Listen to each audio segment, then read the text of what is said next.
Residents evacuate a partially collapsed NYCHA building in the Bronx. And New York State lawmakers consider legalizing psychedelic mushrooms. From WNYC, this is NYC Now. I'm Janae Pierre. What's your name? Eusebia Sosa. My kids were calling me, Mom, come down, Mom, come down. They didn't tell me that the building had collapsed.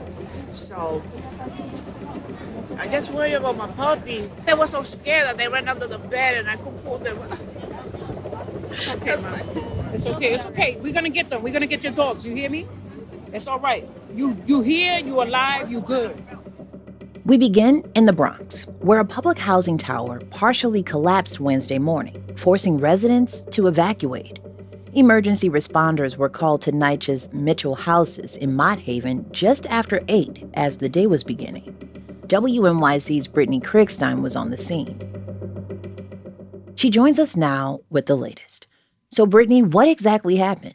Janae, about 20 stories worth of bricks came crashing down this morning after some sort of explosion in the boiler shaft of a Bronx apartment building, and residents closest to the shaft were told to evacuate, but many others left the building on their own after realizing what was happening, saying they heard a loud boom and saw the crumbling and felt like the best thing for them to do was just to get out. Yeah, here's some of what you heard out there. What was your name? Isabel. What's your last name, Isabel? Sanchez. Sanchez? Okay, and you said you lived here 10 years? Yeah. At first it sounded like maybe like a car crash or something happened. But we was like, no, that was too close. And that's when we look out the window because it's so smoky. And then we see the whole thing just slipping down. That's the first time we've ever seen anything like that. Especially around here. I was just waking up to it. Yeah. What floor do you live on? 16. So it started happening on 17. But I'm not too sure. It looked like it started from the top. Yeah. How do you feel? Worried because my cats are up there, but hoping that everything's okay, that we can come back in soon. Have they told you anything? Nothing yet. Nothing yet. And are you on this side? The front. The front. Okay, That's good. And what's your name? Tabitha. Irizarry. What do we know about what caused this collapse? So it's still under investigation. There were FDNY crews scouring the scene and checking the building itself. But so far what we know is that the FDNY said a ventilator shaft collapsed. So it wasn't actually part of anybody's apartment. It was this special sort of column in the building, right? Mm-hmm. And this came down due to an explosion. Firefighters were investigating a potential gas leak. NYCHA said preliminary reports said it was an explosion in this chimney, but not involving an incinerator, so not really the garbage chute area. Okay.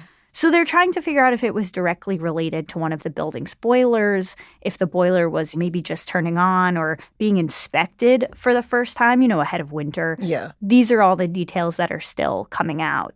Now, Brittany, I saw the photos on social media, and they are telling. Can you describe what it looked like out there? Totally. It was like the whole corner of that pretty tall, 20-story brick building. One whole corner of it was just gone, like a gaping hole. But instead of seeing apartments, like I said, it was really a separate area. So it was kind of just like the whole shaft. And it looked like all of the debris had fallen into a pile near the garbage area. So thankfully not on top of the playground or benches or any place where people had gathered or were hanging out in the morning. And what can you tell us about the building itself, the Mitchel houses? Is there a history of neglect there? So far we found at least 3 boiler violations that we're asking the Department of Buildings about for that specific building. But we're still looking into the rest of its history. Residents told me that there were all sorts of issues, which are frankly common to NYCHA's aging infrastructure overall, like water leaks, fires, general disrepair. Just last week, a fire in this particular building left a 16-year-old girl in critical condition. And I'm not exactly sure why, the cause of that, but just to speak to some of the general conditions. And then in 2021, a fire in the trash chute of a neighboring building killed a 6-year-old boy. Some residents say that they smelled gas before this explosion that happened today. So obviously still trying to figure out exactly what caused it. Yeah, and I want to reiterate, no injuries, no deaths in this Bronx building collapse Wednesday. That's right. It was really miraculous. City officials say, of course, that's something to be so grateful for. But a lot of residents were displaced and have been affected by this, of course. So After this happened, residents were asked to evacuate. Any idea how many families we're talking about here? Not sure of the specific number, but this affects at least 40 apartments. So it was 2 apartment lines, you think 20 stories, 2 different lines closest to where this shaft came down. That's where city officials told residents to get out. Now, a lot of residents got themselves out from other parts of the building because they don't feel safe given what's happening. Mm-hmm. But there's another problem besides just the structural soundness of the building. That boiler shaft controlled the gas and hot water for the entire 11 building complex. So residents in other buildings are also going to have to grapple with that. The ones I spoke to said they had no idea when gas and hot water would be turned back on. So in the meantime, the residents are gathering at the local community center, and city officials have told us that they're coordinating with the Red Cross to give them shelter options in the Bronx for those who really can't go into their apartments right away. But the city says that they're trying to work to get people back into the building as soon as it's safe enough. Okay. Just hard to say when. Yeah. That's WNYC's Brittany Kriegstein. Brittany, thanks so much for being on the scene and bringing us up to date with the latest. Thank you so much, Janae. This is a developing story. You should visit our news site, Gothamist, for the latest.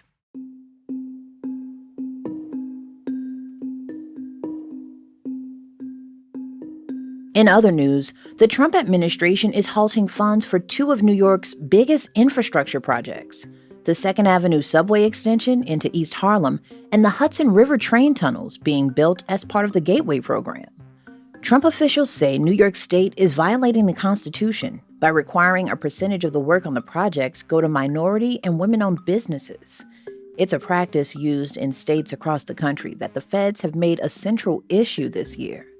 Governor Kathy Hochul says the feds are trying to make a culture war out of job creation. They've decided to put their own interpretation of proper culture ahead of our needs, the needs of a nation. So you can't make this up, folks. Just keeps getting worse and worse. The announcement came the same day the federal government shut down after Congress failed to pass a new funding agreement. Up next, there are lawmakers in Albany who are considering whether or not to legalize psychedelic mushrooms. That's after the break. New York State has already legalized marijuana, and state lawmakers are considering whether psychedelic mushrooms will be next. WNYC's John Campbell has more. Joseph McKay is a retired New York City firefighter who responded to the 9/11 attacks. He dealt with intense feelings of grief and anguish as he worked at Ground Zero for months. He thought he hit rock bottom. Then I had my first attack. I woke up at 1 a.m. feeling as if someone had just stabbed me in the eye with a burning hot ice pick. It was a cluster headache. Soon he'd be getting as many as 8 a day. He struggled to cope. He was abusing painkillers. And then he heard about a study that suggested psilocybin could help him. So he tried a low dose. The excruciating pain that I endured for over a decade was gone. I was in remission. Psilocybin gave me my life back. Psilocybin is the active compound in psychedelic mushrooms. New York State lawmakers held a hearing to weigh whether to legalize it for health purposes. Magic mushrooms are illegal on the federal level, but a growing body of research suggests they could help with a wide array of ailments, from anxiety and depression to headache disorders and even stroke patients. Assemblymember Amy Paulin is a Westchester County Democrat who chairs the Health Committee and led the hearing. She said the committee was interested in perhaps making it legal and appropriate for medical providers to dispense a product that they, frankly, have been acknowledging is effective for their patients. It's too early to say whether the state legislature will take up the issue. Lawmakers are due to return to the Capitol in January. All right, John, before I grab my tie-dye T-shirt, how seriously are lawmakers looking at this? I mean, is it really possible New York could legalize shrooms?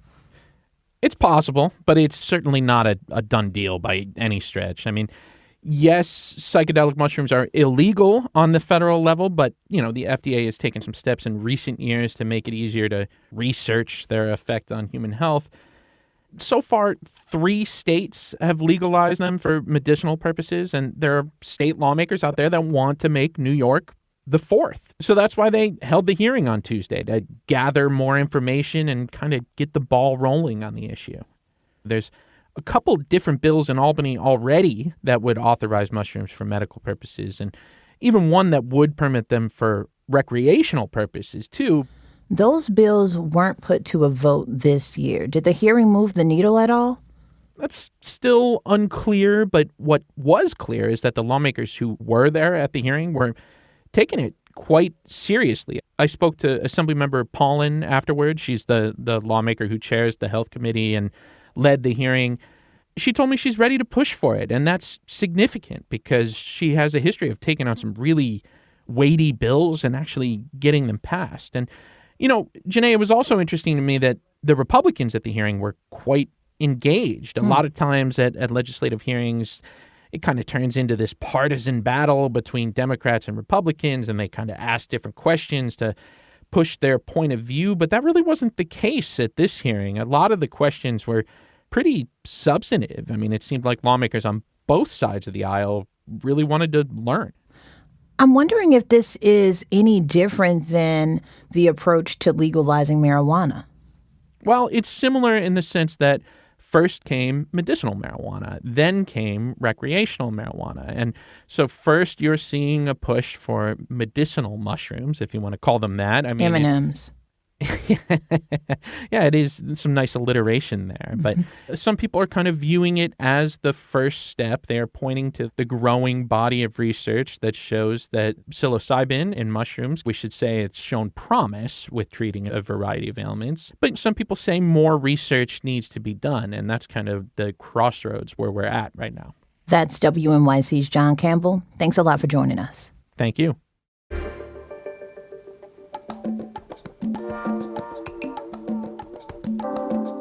Before we go, you probably heard by now that we're in the middle of a federal government shutdown.